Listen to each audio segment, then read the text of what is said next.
The Senate Committee on Health, Education, Labor, and Pensions will please come to order. Secretary Kennedy, thank you for coming before the committee. President Trump has taken on the mission to reform the federal government, making health care more affordable and making America healthy again. It's clear the status quo does not work. Bureaucratic bloat, regulatory hurdles at the Department of Health and Human Services have made it harder to deliver critical services. HHS needs to work better for the American people.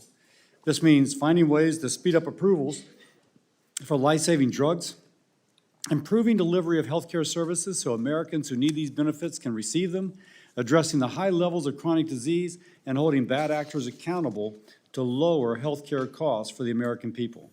I'm encouraged that HHS is already working to address these issues. I want to note that this is the first time in at least 2 decades the HHS Secretary is testifying on the department's budget before the Help Committee. And I appreciate Secretary Kennedy for coming to answer our questions on the fiscal year 2026 budget.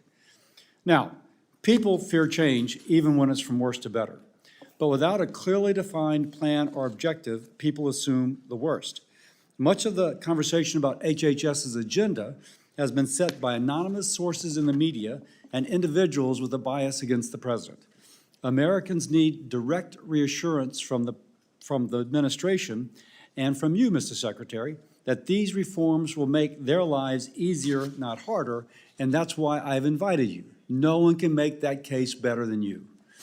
These are the questions about how HHS will be able to preserve its primary functions and duties under this proposed budget. Many offices and programs potentially seeing changes are essential for implementing bipartisan laws, including laws championed and signed into law by President Trump. Example, in 2018, Congress worked with President Trump to pass the Support for Patients and Communities Act, protecting communities, saving lives through increased access to naloxone and prevention and treatment for fentanyl addiction. The Help Committee and President Trump also worked together to pass laws to improve research into health disparities, address the needs of Americans with traumatic brain injuries, Alzheimer's, Lyme disease, support family caregivers, and help moms and babies live healthier lives. Programs essential to achieving President Trump's goal of making America healthy again. In this proposed budget, offices that are responsible for overseeing many of these initiatives, which were initiated by President Trump, will be consolidated or repurposed. Now, I agree with Secretary Kennedy that HHS needs reform. Over the past several years, I've engaged stakeholders and worked with colleagues to identify opportunities to modernize a wide array of HHS agencies and programs. The department needs to have an effective plan to fulfill statutory duties in tandem with efforts to increase transparency, accountability, to streamline programs, and to root out wasteful spending. Congress and the administration should work together to ensure reforms strike the right balance and deliver for all Americans. Mr. Secretary, once more, no one can set the record straight better than you to explain how the department will maintain its critical duties and implement change important to Americans' health.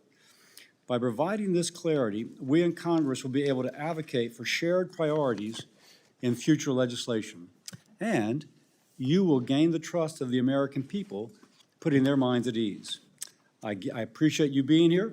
I look forward to hearing how the proposed HHS budget will advance President Trump's mission. And with that, I recognize Senator Sanders for his opening statement.